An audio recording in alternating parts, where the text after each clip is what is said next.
Hello, surtout n'oubliez pas de vous abonner à la chaîne Le Podcast Mindset en cliquant sur le bouton ci-dessous. Ceci nous permettra d'agrandir la communauté, mais aussi d'avoir des invités encore plus inspirants qui partageront leur parcours avec nous. Alors surtout, abonnez-vous, que vous écoutez le podcast sur YouTube, Apple Podcasts ou Spotify. Mais comment tu as atterri en Belgique? Ouf, la Belgique. Mais c'est juste après, au fait. C'est juste après l'Italie. Juste après l'Italie, je joue à Strasbourg.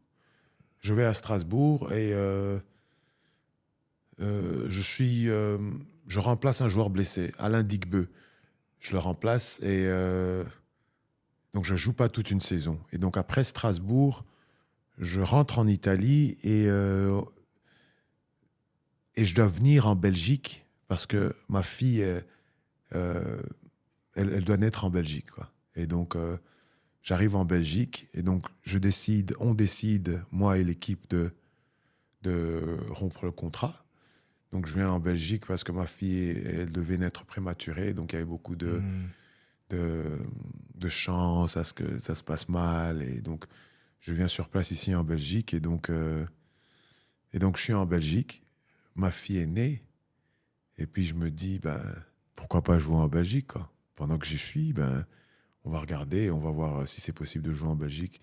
Et c'est comme ça que j'atterris en Belgique pour jouer pour Liège Basket. Donc, je vais à Liège, je prends le train, je vais à Liège et je rencontre Dario Gergia.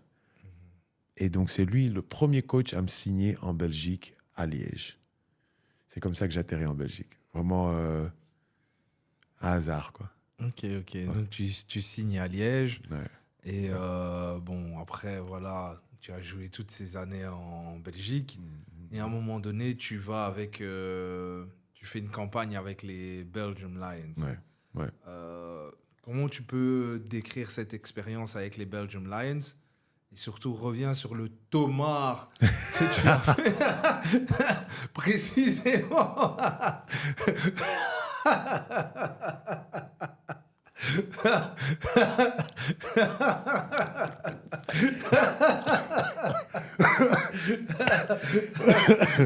mais Reviens, reviens particulièrement sur le tomard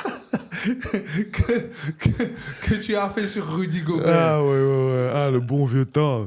Incroyable. Mais Commençons par le tomard et après parlons de l'expérience. l'expérience. L'expérience en équipe nationale, une expérience... vraiment, je pense que c'est tout ce que j'ai toujours voulu, quoi. Ce que je veux dire par là, c'est que jouer contre les meilleurs, quoi. C'est tout ce que j'ai toujours voulu, jouer contre les meilleurs. Parce que c'est là où tu devrais être le meilleur de toi-même, quand tu joues contre les meilleurs. Il n'y a pas plus grosse motivation. Et donc, jouer en équipe nationale, c'était une expérience incroyable. Déjà, ça m'était jamais passé par la tête. Et je reçois un appel et puis une invitation et puis j'y vais. Et bref, pas la première fois, mais la deuxième fois. On va pas parler de la première fois, mais la deuxième fois, je suis repris et donc je rejoins un groupe formidable. Un groupe avec Axel Hervel, Jonathan Tabou, Guy Mouya, Christophe Beguin, Raoul Mours. Un groupe incroyable. Et on a une grosse chemistry et donc on a arguably the best Belgium team thus far. Parce qu'on va le plus loin et je pense pas ils l'ont fait depuis. Mais bref, en équipe nationale, tu joues contre tous les gros noms européens, quoi. Tu vas en Espagne, tu as les frères Gasol, tu vas en Turquie, tu as celui qui a joué à Orlando, comment il s'appelle? Michael Jordan of Turkey, Yes. Edo Turkoglu. Turkoglu, mais un fort, incroyable. Tu vas en France, tu as toute l'équipe. T'as Tony Parker. T'as toute l'équipe. T'as Ouais. Boris Dia, Tony Parker, toute l'équipe. C'est incroyable. T'es Batum, et donc ils sont nombreux. Tu vas donc tu joues que contre beaucoup de joueurs NBA, quoi, ou des gros joueurs Euroleague. Et donc c'est une expérience formidable. Et donc dans une de nos prestations, on joue la France. Et la France a Rudy Gobert, Tony Parker, Nando De Colo, Gelabal, Nicolas Batum. Et John fait une passe à Axel. Donc, Jonathan Tabou fait une passe à Axel Hervel, qui lui ne l'attrape pas très bien et il va presque sortir du terrain et il la lance en arrière. Et pendant qu'il la lance en arrière, et moi je coupe K45, je coupe et j'ai la balle en main et puis je load et qui je vois Rudy Gobert. Mais tu le vois arriver ou c'est cet effet-là, tu montes et puis Bon, déjà, ça se passe ou tu... déjà de un, il faut qu'on soit clair. Il y en a beaucoup qui ont damé. Il y en a énormément qui se sont fait dunker dessus par mois.